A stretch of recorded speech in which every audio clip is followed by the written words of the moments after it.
आज हम एक ऐसे पैटर्न की बात करने वाले हैं जो पिछले 500 साल में 3 बार हुआ है और चौथी बार होता हुआ नजर आ रहा है। यह है आपका एम्पायर्स का राइज, उसका अपने पीक पर पहुंचना और फिर उसका डिक्लाइन। ये सेम चीज जो है स्पेन के एम्पायर के साथ हुई, फिर आपका ब्रिटिश एम्पायर के साथ हुई, फिर सोवियत रूस के साथ हुई और अब जो है ये यूनाइटेड स्टेट्स ऑफ अमेरिका के साथ होती हुई नजर आ रही है।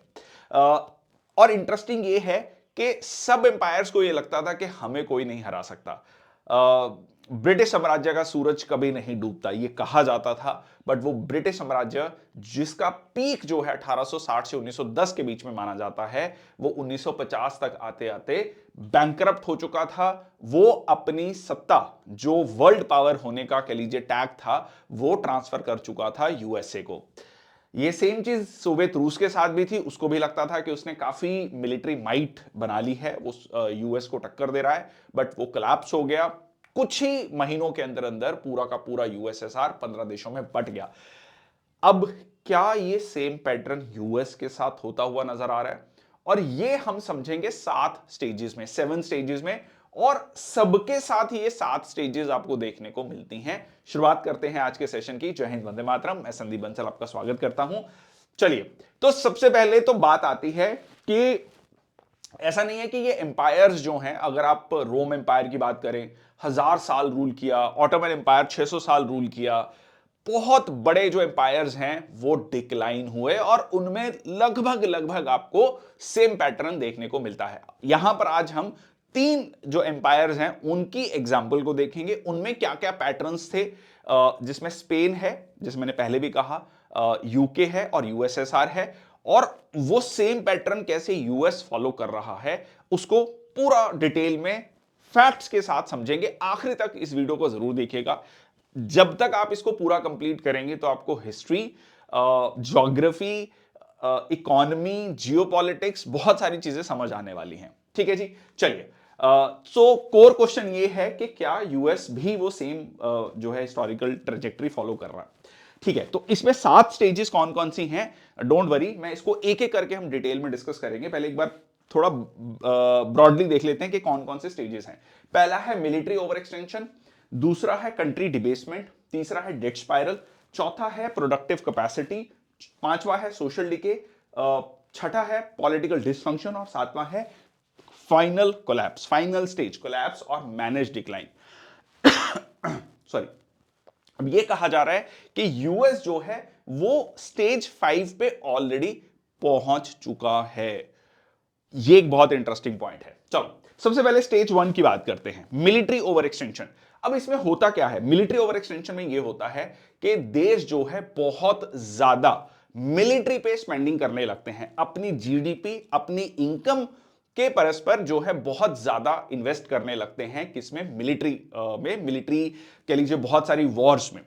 इसके लिए कुछ एग्जाम्पल को समझने की कोशिश करते हैं कि स्पेन ने 16th और 17th सेंचुरी में पूरे के पूरे अमेरिकास, क्योंकि अगर आप आज के समय पर देखें, अगर साउथ अमेरिका की बात करें, तो अगर आप ब्राजील को छोड़ देते हैं, बाकी सारे देश, पूरा साउथ अमेरिका किसी समय पर स्पेन की कॉलोनी हुआ करता था, इसीलिए उसमें स्पेनिश बोली जाती है। अगर अभी रिसेंटली जो वेनेजुएला पे अटैक हुआ, वो भी, उसमें भी आप देखेंगे तो मेनली स्पेनिश बोली जाती है। तो ये जो है सारे के सारे देश, और जो लैटिन अमेरिका के, जो कह लीजिए सेंट्रल अमेरिका के देश हैं, वो जो देश हैं वो आपका वहां पर स्पेन लड़ाई लड़ रहा था। और स्पेन को और क्या लगता था, चार्ल्स 5 और फिलिप 2 को, कि हमें कैथोलिक्स को जताना है ओवर द प्रोटेस्टेंट्स। तो यूरोप में भी उन्होंने वॉर छेड़ के रखी। पर फाइनली क्या हुआ? फाइनली ये हुआ कि स्पेनिश आर्मेडा को बहुत भारी हार का सामना करना पड़ा 1588 में, 1588 में। आर्मेडा क्या है? फ्लीट ऑफ वॉरशिप्स, मतलब जो नेवल स्ट्रेंथ थी वो ध्वस्त हो गई, वो खत्म हो गई। ये सेम पैटर्न आपको ब्रिटेन के साथ देखने को मिलता है 1910 में। अगर कोई ये कहता कि ये ब्रिटिश साम्राज्य खत्म हो जाएगा, ये अपनी जो सुपर पावर जो है, जो स्टेटस है, वो लूज कर देगा, तो शायद सामने वाला आप पर हंसता और सामने वाला उसको ये यकीन नहीं होता कि ऐसा हो सकता है। पर फर्स्ट वर्ल्ड वॉर और सेकेंड वर्ल्ड वॉर 1914 से लेकर 1918 तक और 1939 से लेकर 1945 तक यूके ने ये जो दो वर्ल्ड वॉर्स लड़ी, दोनों जीती। बट उसने अपना सुपर पावर का टैग खो दिया, क्योंकि इसमें उसने अपनी इकोनॉमी से कहीं बढ़ चढ़कर इतना खर्चा कर दिया कि 1945 तक आते आते अपना लगभग सारा गोल्ड जो है वो यूएस के पास गिरवी रख चुका था, या कहें अपनी जो सुपर पावर की ताकत थी वो यूएस को दे चुका था। ये सेम चीज जो है आपको सोवियत रूस के साथ देखने को मिलती है। अफगानिस्तान में उसने अटैक किया 1979 में, सो 1989 तक चली, 10 साल, कुछ नहीं मिला, पर बहुत ज्यादा पैसा खर्च हुआ ईस्टर्न यूरोप में, साउथ अमेरिका में। तो यहां सब पर जो सोवियत यूनियन ने खर्चा किया वो जो है फाइनली एक बहुत बड़ा कारण बना उनके एम्पायर के डिक्लाइन का। अब सवाल आता है कि यूएस के साथ ये कहानी कहां से हो रही है। अगर आप देखेंगे अपने पीक समय पर यूके के पास 36 मिलिट्री बेसिस थे। आज के समय पर यूएस के पास दुनिया भर में 750 से ज्यादा मिलिट्री बेसिस हैं। एक यूएस की खुद की एक रिपोर्ट कहती है कि अफगानिस्तान और इराक जो पिछले 25 साल में ये जो दो बड़ी वॉर्स लड़ी हैं, लगभग 2003 से लेकर 2011 तक जो है आपका इराक की वॉर चली, और आपका जो है 9/11 के बाद जो है 2021 तक लगभग 20 साल अफगानिस्तान में वॉर चली।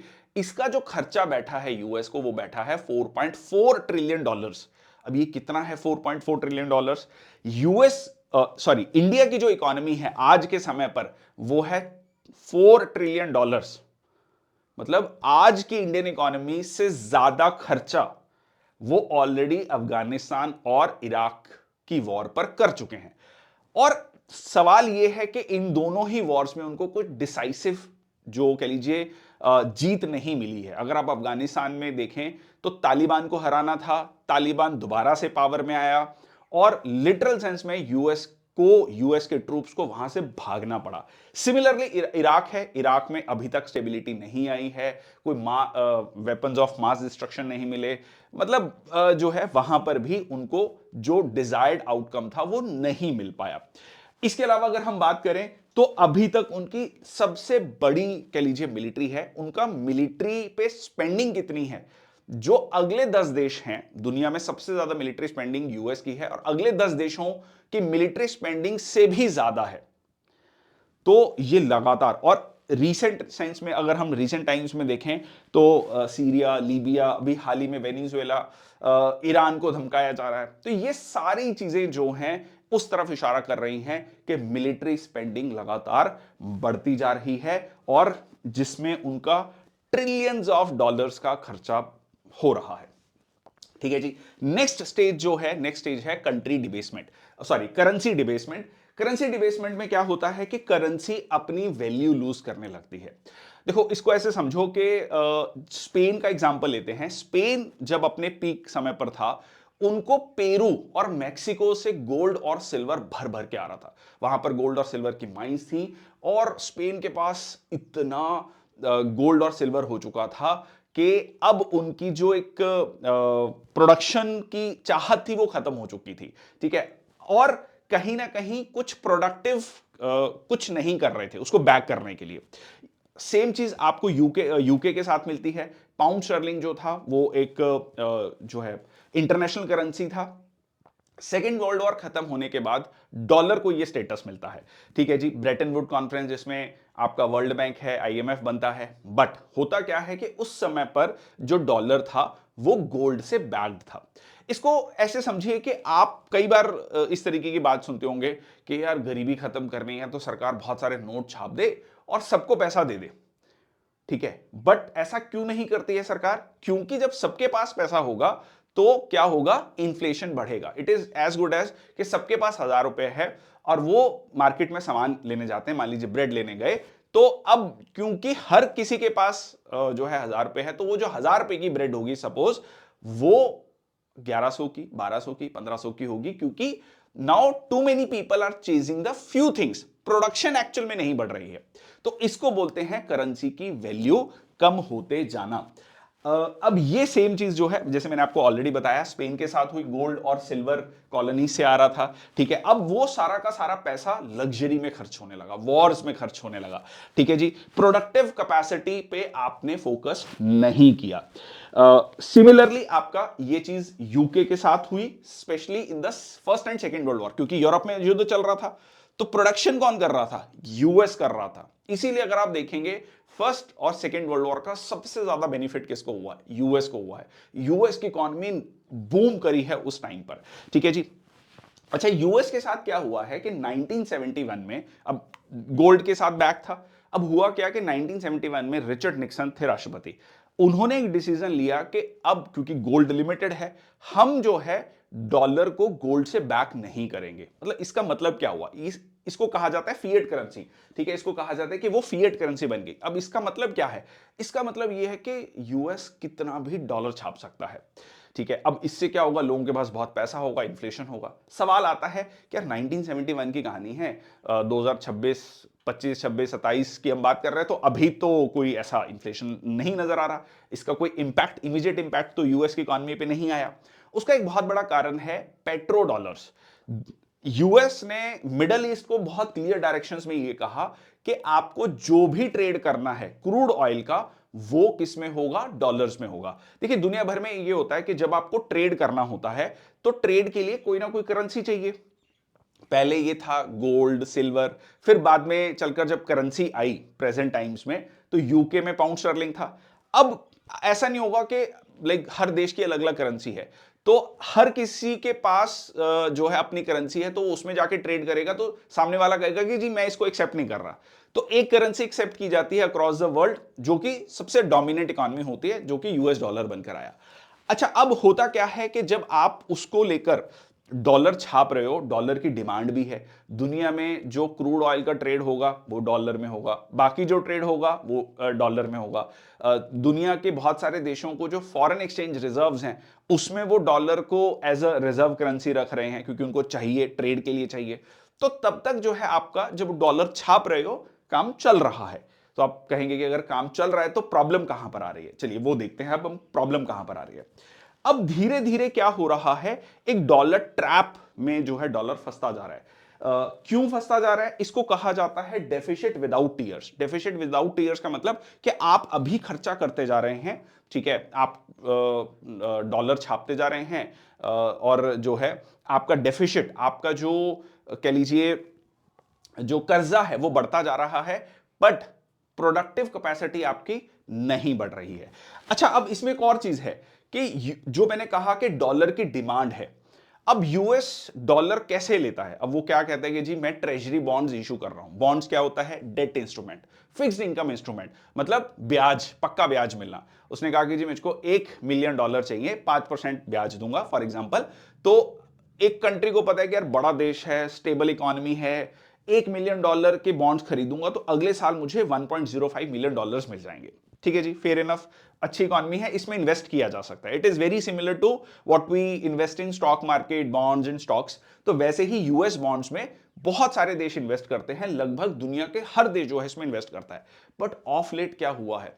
ऑफ लेट ये हुआ है कि जो इमर्जिंग इकोनॉमीज हैं, जैसे चाइना है, इंडिया है, ब्राजील है, खासकर जो ब्रिक्स कंट्री हैं, वो लगातार ये यूएस बॉन्ड्स नहीं खरीद रही, या कहें तो फॉरेन एक्सचेंज रिजर्व में अपना जो उनका डॉलर का जो परसेंटेज है उसको लगातार कम करते जा रहे हैं, अपने बॉन्ड्स को वो बेच रहे हैं। ये तब हो रहा है जब यूएस बॉन्ड्स में जो इंटरेस्ट रेट है वो हाईएस्ट चल रहा है। दैट मींस, मतलब आप इसको ऐसे समझो कि यूएस ये कह रहा है कि मैं आपको सबसे ज्यादा ब्याज दूंगा, आज तक जितना मैंने ब्याज दिया है उसका सबसे ज्यादा ब्याज दूंगा, फिर भी जो है आपको कोई लोन देने के लिए तैयार नहीं है। आप मार्केट में जाके ये कह रहे हैं कि लोन जो है मार्केट में सपोज 10% पे सबको लोन मिल रहा है, आप कह रहे हैं मैं 12% पे लोन दूंगा, पर फिर भी आपको कोई लोन देने के लिए तैयार नहीं है। उसका मतलब क्या है कि आप में विश्वास कम होता जा रहा है, ठीक है। उनको लग रहा है कि आप फ्यूचर में डिफॉल्ट कर दोगे, ठीक है। अब ये जो बहुत एक इंपॉर्टेंट पॉइंट है, हाँ, बट इसमें कुछ चीजें हैं यूएस के फेवर में। वो ये हैं कि कुछ कंट्रीज जैसे कि जापान है, यूके है, फ्रांस है, वो अभी भी यूएस बॉन्ड्स को खरीद रहे हैं। उसके पीछे भी कहानी कह सकते हैं कि ये इन देशों की जो इकोनॉमी है, क्योंकि यूएस पे बहुत ज्यादा डिपेंडेंट है, और यूएस कहीं ना कहीं मिलिट्री के लिए, यूएस मिलिट्री पर ये देश निर्भर है, तो एक वो भी कारण हो सकता है कि वो बॉन्ड्स खरीद रहे हैं, ठीक है। एक और इसमें इंडेक्स जो डाटा है थोड़ा सा टेक्निकल हो रहा है, बट आई होप आप इस चीज को समझ पाए। एक डॉलर इंडेक्स होता है। डॉलर इंडेक्स क्या है? मतलब डॉलर की value vis a vis other major currencies of the world like Japanese yen, Chinese yuan, British pound, तो उसके मुकाबले में जो है यूएस डॉलर की वैल्यू कितनी है। अब ये आप देख सकते हैं कि यूएस डॉलर की जो वैल्यू है वो एक टाइम में जो है वो पीक करी थी 110 से भी ज्यादा। वो पिछले साल में 97 98 के बीच में रही। तो लगातार अगेन डॉलर जो है विज़ावी अदर करेंसीज कमजोर, अगर अदर मेजर करेंसीज कमजोर होता जा रहा है। ठीक है। ओके, नेक्स्ट स्टेज जो है डेट स्पाइरल। डेट स्पाइरल क्या होता है? जिसको डेट ट्रैप भी कहा जाता है। मतलब आप अपना कर्जा उतारने के लिए नया कर्जा ले रहे हैं। ठीक है, आपको पिछला कर्जे का बकाया देने के लिए, उसका इंटरेस्ट पेमेंट देने के लिए, प्रिंसिपल अमाउंट नहीं, मूलधन नहीं, सिर्फ ब्याज देने के लिए भी आपको लोन लेना पड़ रहा है। ये सेम सिचुएशन यूएस के साथ हो रही है। इसका भी कुछ डाटा देखते हैं। देखिए, यूएस के ऊपर 36 ट्रिलियन डॉलर्स का डेट है। 36 ट्रिलियन डॉलर्स कितना होता है? अगेन, इंडिया की इकोनॉमी 4 ट्रिलियन डॉलर है। इंडिया की इकोनॉमी का 9 गुना। और डेट टू जीडीपी रेशियो देखेंगे तो ये लगभग 123% है। मतलब उनकी जीडीपी से भी ज्यादा उनका डेट हो चुका है। उनका हर साल का इंटरेस्ट पेमेंट इतना है जितना कि उनका मिलिट्री स्पेंडिंग नहीं है। मतलब मिलिट्री स्पेंडिंग से ज्यादा उनका हर साल का इंटरेस्ट पेमेंट है। कुल मिला के जितना वो कमा रहे हैं उसका बहुत बड़ा पोर्शन उनको सिर्फ ब्याज देने में जा रहा है। ठीक है जी। तो ये अपने आप में एक बहुत ही डेंजरस सिचुएशन है। इसको कहा जाता है कि राइजिंग इंटरेस्ट रेट कहीं ना कहीं आपका जो डेट बर्डन है जो सरकार का, वो लगातार बढ़ता जा रहा है। ठीक है, इन्फ्लेशन और डिफॉल्ट रिस्क। इसीलिए अगर आप देखेंगे डोनाल्ड ट्रंप अभी उनके एक्शन थोड़े से बदले हुए हैं, बट जब वो इलेक्शन कैंपेन कर रहे थे उन्होंने क्या कहा? से नो टू वॉर्स। मैं कोई युद्ध नहीं लड़ूंगा, मैं यूक्रेन से भी अपनी फोर्सेस जो हम उनको सपोर्ट कर रहे हैं वो वापस ले लेंगे, क्योंकि हम बिलियंस ऑफ डॉलर्स खर्च कर चुके हैं। उन्होंने नाटो को कहा, नाटो के जो कह लीजिए यूरोपियन मेंबर्स हैं उनको कहा कि हम नाटो में अपनी जो स्पेंडिंग है उसको कम करने वाले हैं। उन्होंने अपनी स्पेंडिंग जो यूएन जो ऑर्गेनाइजेशन है उसमें कम कर ली। उन्होंने जापान को, साउथ कोरिया को कहा कि भाई साहब जो हम आप पे मिलिट्री स्पेंडिंग कर रहे थे, आपको मिलिट्री सपोर्ट कर रहे थे, वो नहीं कर पाएंगे, आपको खुद को अपनी मिलिट्री जो है की कैपेसिटी बढ़ानी पड़ेगी।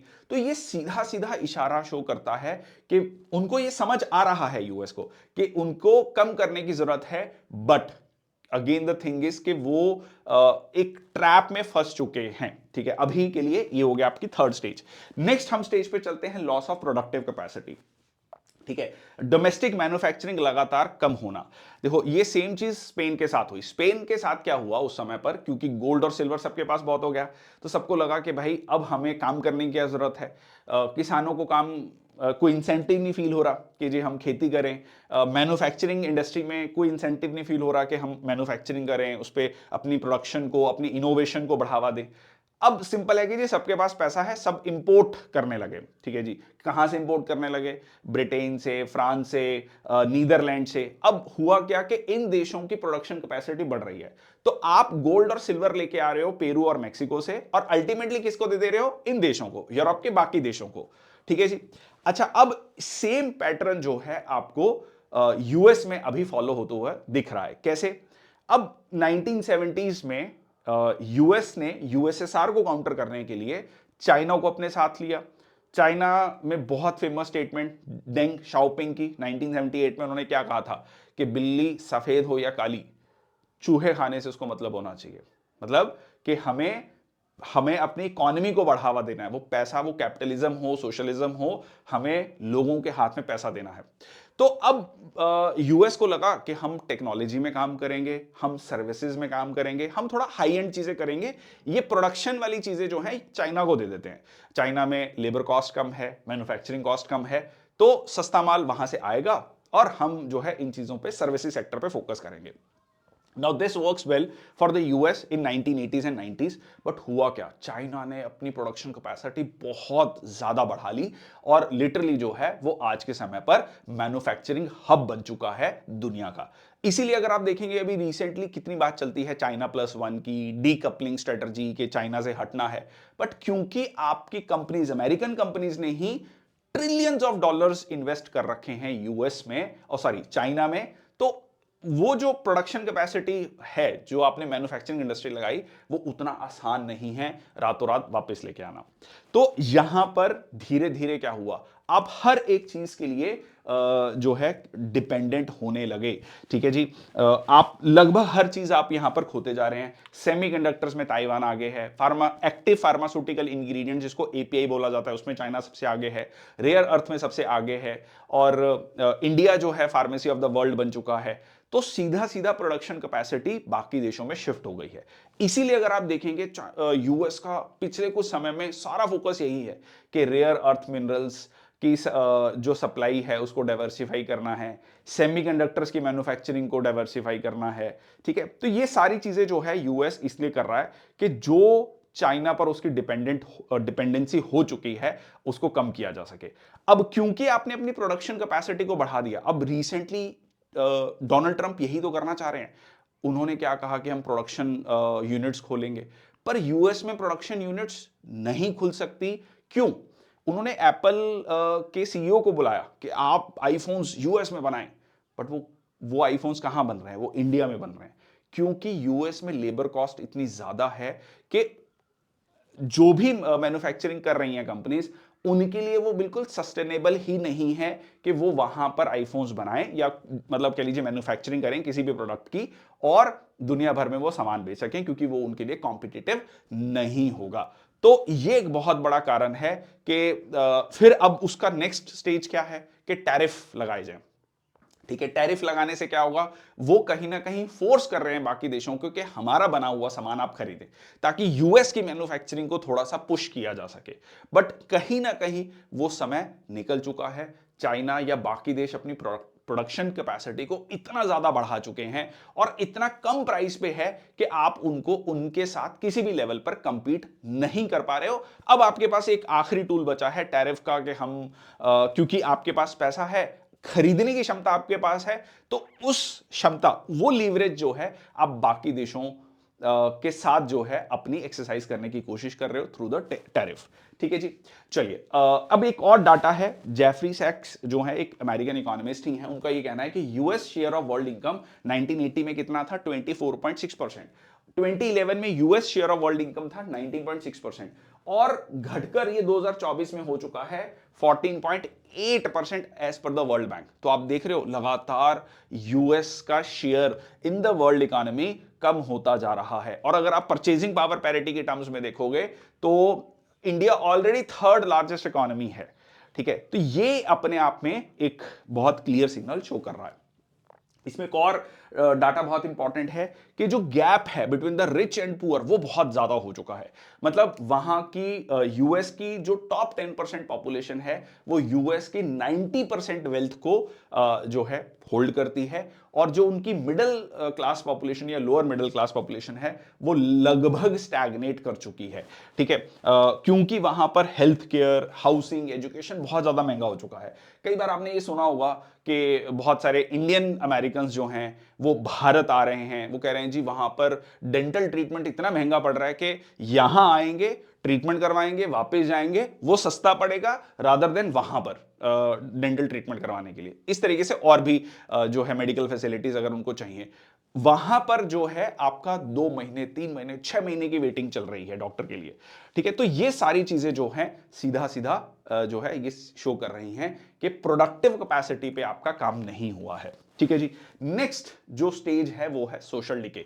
ठीक है, इस कह लीजिए स्टेज में कहा जा रहा है कि अभी यूएस है। इस स्टेज में यह है कि इसको मेजर करना थोड़ा मुश्किल है। ठीक है, ये इनटेंजिबल है, इसको महसूस किया जा सकता है। इसकी मैं कुछ आपको एग्जांपल दूंगा। ये स्टेज है सोशल डिके। सोशल डिके मतलब ये है कि भाई सोशल कोहेजन, सोसाइटी का जो एक सोशल फैब्रिक है वो लगातार कमजोर होता जा रहा है। ट्रस्ट, शेयर्ड एक नेशनल जो पर्पस है कुछ इसमें कुछ सर्वे हम डिस्कस कर लेते हैं। 2021 में जो पोल्स हुए तो 79% अमेरिकन का ये कहना है कि अमेरिका इज फॉलिंग अपार्ट। ठीक है, मतलब लगातार अमेरिका जो है बिखर रहा है, जैसे कहते हैं कमजोर होता जा रहा है। टॉप 10% होल्ड 90% वेल्थ, ये मैंने आपको पहले बताया। 25% अमेरिकन का ये कहना है कि hard work leads to economic gains, क्योंकि जो इकोनॉमिक कंसंट्रेशन है वो बहुत ज्यादा लिमिटेड हो गई है। 7 कंपनीज यूएस की, ठीक है, जिसमें एप्पल, मेटा, गूगल, उसमें एनवीडिया, टेस्ला, अमेजन, ये कंपनीज हैं जो मेजर कह लीजिए शेयर होल्डिंग रख रही हैं, ठीक है, लिटरली। और ये कहा जा रहा है कि बहुत लिमिटेड लोगों के पास सारी की सारी वेल्थ कंसंट्रेट होते जा रही है, specially during the sins the AI has come. ठीक है जी।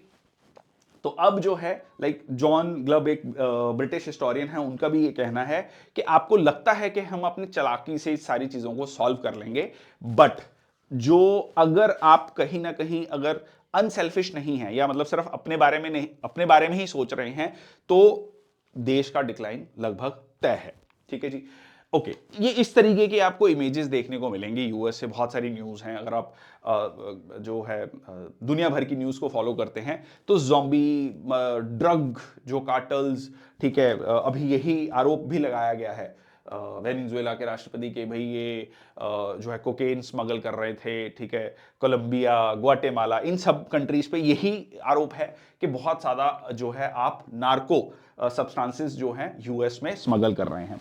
बट इसकी वजह से हो क्या रहा है कि जो अगेन जो सोशल डिके है वो आपको बहुत क्लियरली देखने को मिल रहा है। वो गवर्नमेंट में जो फेथ हो, मीडिया बायपार्टीशन बहुत क्लियरली कि भाई ये रिपब्लिकन्स का मीडिया है, ये डेमोक्रेट्स का है, इलेक्शन, डेमोक्रेसी इंस्टीट्यूशंस, ये लगातार जो है अगेन जैसे मैंने कहा कि ये कोई टेंजिबल चीज नहीं है, ये इंटेंजिबल है, but many people living in America have already started talking about it.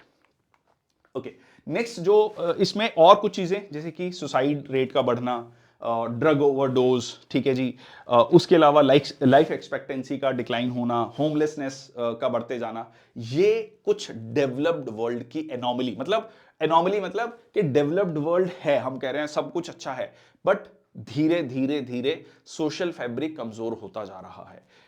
There are like huge population in the lower middle class who are facing the brunt, और वो आपको फ्यूचर में वही रेवोल्यूशन लीड करते हुए नजर आएंगे। नेक्स्ट स्टेज है पॉलिटिकल डिस्फंक्शन। इसमें अभी यूएस नहीं पहुंचा है। इसका मतलब होता है inability of the political system to govern effectively.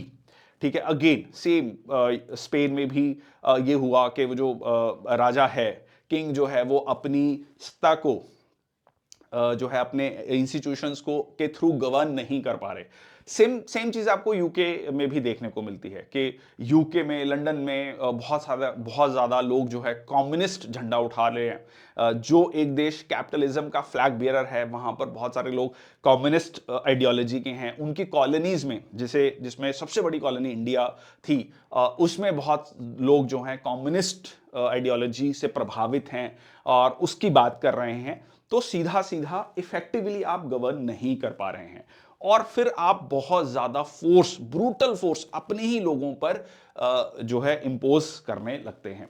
ठीक है जी। और इसमें एक और इंपॉर्टेंट टर्म है गेरेंटोक्रेसी, मतलब जो लीडरशिप है ना वो बहुत ओल्ड है, 70-80 प्लस ओल्ड है। जैसे आप अभी रिसेंटली जो बाइडेन की एज देख लीजिए, फिर आप डोनाल्ड ट्रंप की एज देख लीजिए। अब होता क्या है कि ये लोग जो है, जो एक्चुअल यूथ है, ठीक है, उससे डिस्कनेक्ट हो चुके हैं। Same thing happened in Nepal, Gen Z का जो प्रोटेस्ट हुआ, ठीक है, ईरान में भी जेंजी का ही कहीं ना मतलब यूथ ही जो है वो प्रोटेस्ट को लीड कर रहा है। क्योंकि अब नेपाल में क्या हुआ कि विदेश मंत्री, वित्त मंत्री, उनको घर से निकाल के दौड़ा दौड़ा कर पीटा गया, क्योंकि आप वो जो लोग हैं वो सोशली डिस्कनेक्ट हो चुके हैं, लोगों के एक्चुअल प्रॉब्लम से वो डिस्कनेक्ट हो चुके हैं। ठीक है, तो ये मतलब कह लीजिए एक छठी स्टेज जो है आपको देखने को मिलती है। लास्ट स्टेज जो है वो है कोलैप्स और डिक्लाइन। ठीक है, जब पूरा एम्पायर कोलैप्स होता है। अब इसमें भी दो तरीके के पैटर्न्स देखने को मिलते हैं। एक है आपका सडन कोलैप्स, जो कि सोवियत में देखने को मिला। भाई जो सोवियत 1987-88 तक ठीक चल रहा था, वो 1991 में बिल्कुल कोलैप्स हो गया। मतलब ये कहा जाता है कि इस 3 साल के अंदर अंदर जो है सोवियत यूनियन 15 देशों में बट गया। Eastern European countries, central Asian countries अलग हो गई। इतना ज्यादा डेट हो गया कि जो है रूबल एज अ करेंसी अपनी वैल्यू खो चुका था। Complete disintegration. ठीक है, तो ये जो है ये है सडन कोलैप्स।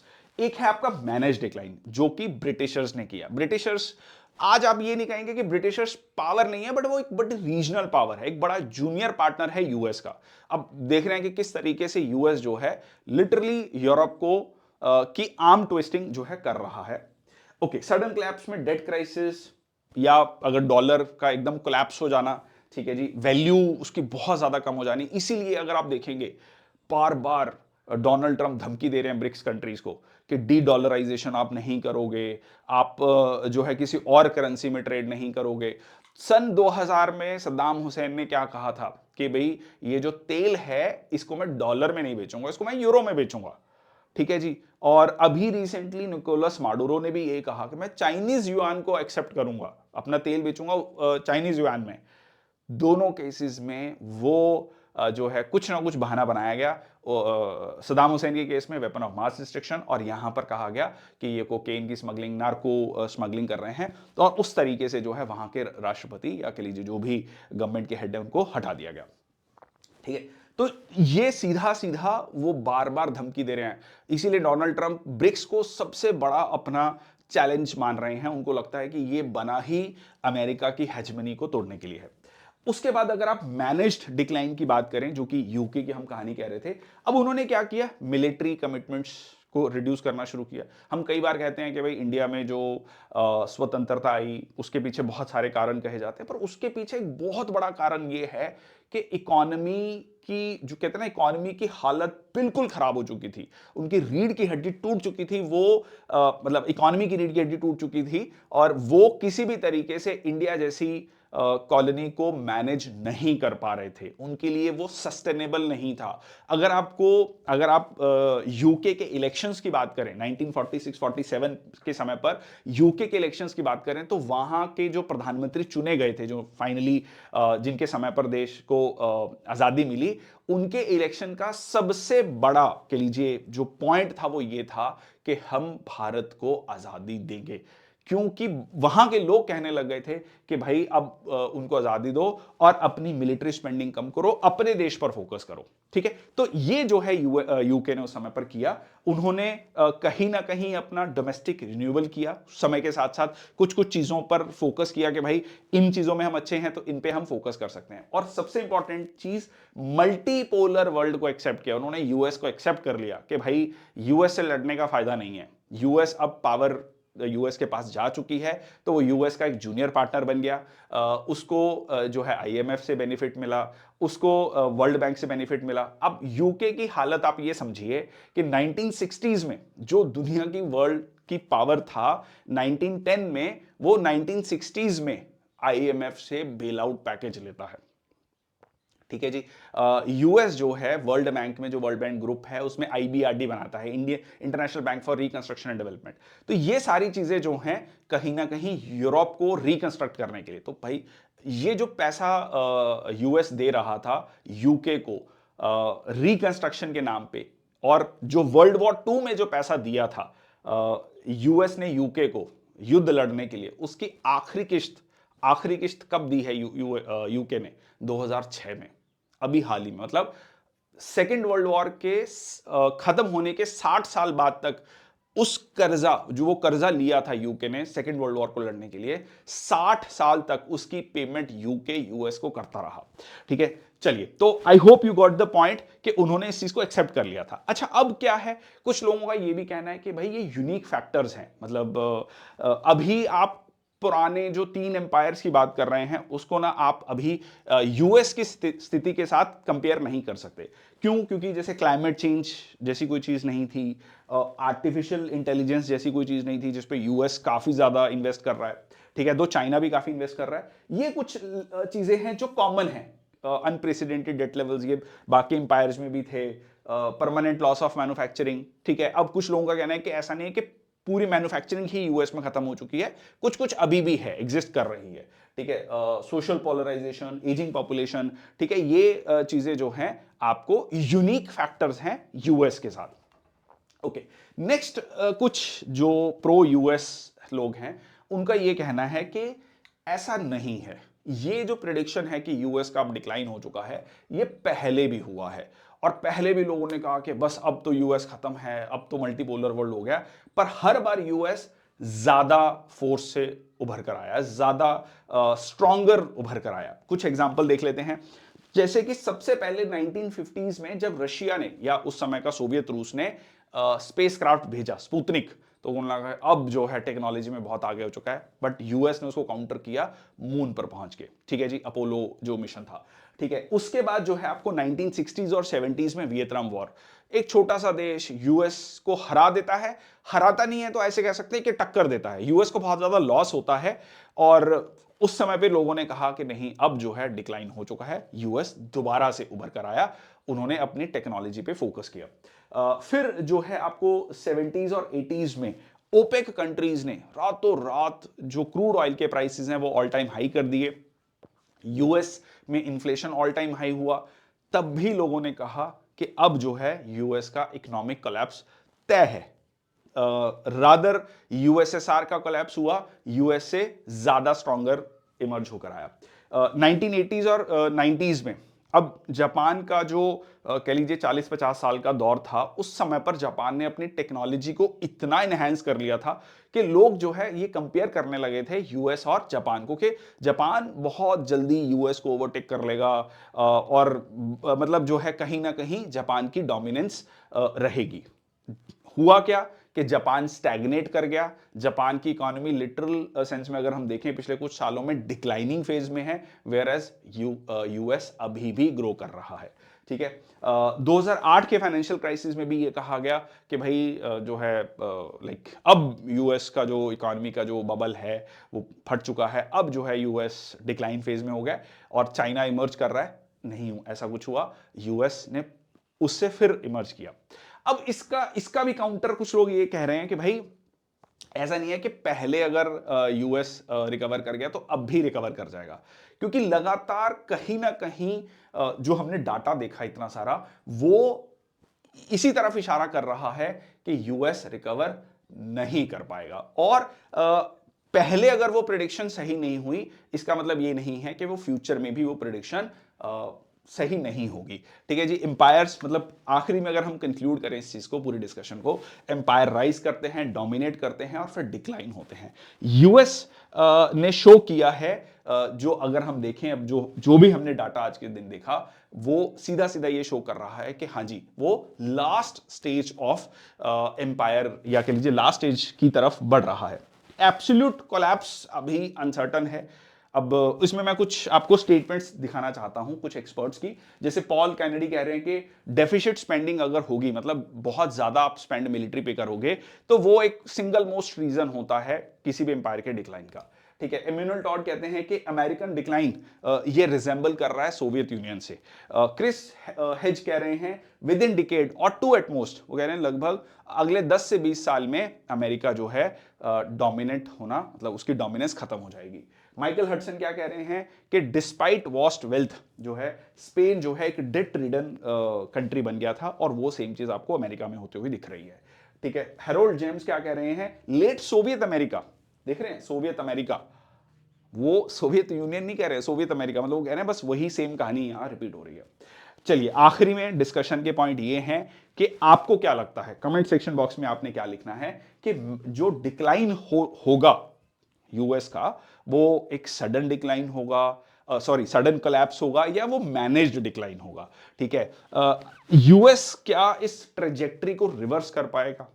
क्या जो इतिहास 500 साल का इतिहास है 3 एम्पायर्स का जो हमने देखा, जो वो इतिहास है उसको रिवर्स कर पाएगा? इंडिया की स्ट्रेटजी क्या होनी चाहिए? अच्छा, कमेंट सेक्शन बॉक्स में मुझे ये भी बताना कि क्या मैं इस चीज को लेकर भी वीडियो बनाऊं, ठीक है। इस पे भी एक पूरी वीडियो बनती है कि इस पूरे सिनेरियो में इंडिया की क्या स्ट्रेटजी हो सकती है। क्या प्रेडिक्शंस हैं 2030, 2040, 2050 के लिए, जो मतलब दुनिया की अगर हम बात करें फ्यूचर की क्या प्रेडिक्शंस हो सकती हैं। ये वीडियो आपने उन लोगों के साथ जरूर शेयर करनी है अगर आपको अच्छा लगा ये सारा कंटेंट। जो लोग ये कहते हैं जिनको इकोनॉमिक्स में इंटरेस्ट है, जियोपॉलिटिक्स में इंटरेस्ट है, हिस्ट्री में इंटरेस्ट है, जो सोचते हैं कि फ्यूचर में क्या होगा, और सबसे इंपॉर्टेंट उन लोगों को शेयर करनी है जो कहते हैं कि यूएस को नहीं हराया जा सकता, यूएस इज इनविंसिबल। ठीक है जी। और अगर जरूर इस चैनल को सब्सक्राइब कर लीजिएगा टू लाइक नो और to get to know about such videos like जिसमें मैं हम डिस्कस करेंगे चाइना का राइज, ठीक है जी, detailed analysis of China's rise, India की 2047 की स्ट्रेटजी क्या होनी चाहिए, इकोनॉमिक कोलैप्स के क्या सिनेरियोज होते हैं, रोल ऑफ टेक्नोलॉजी क्या है आज के समय पर जियोपॉलिटिक्स में, रशिया फ्यूचर कैसे हम देखते हैं, realignment in the middle east. तो ये कुछ जियोपॉलिटिक्स जिसमें जियोपॉलिटिक्स भी है, इकोनॉमिक्स भी है, हिस्ट्री भी है, सारे सब्जेक्ट्स का एक मिश्रण है। और इसको लेकर हम वीडियोस लेकर आना चाहेंगे। आप कमेंट सेक्शन बॉक्स में बताएंगे कि सबसे पहले हम किस पर वीडियो लेकर आए। तो ये था आज का वीडियो। बहुत बहुत धन्यवाद। Thank you so much. जय हिंद, वंदे मातरम।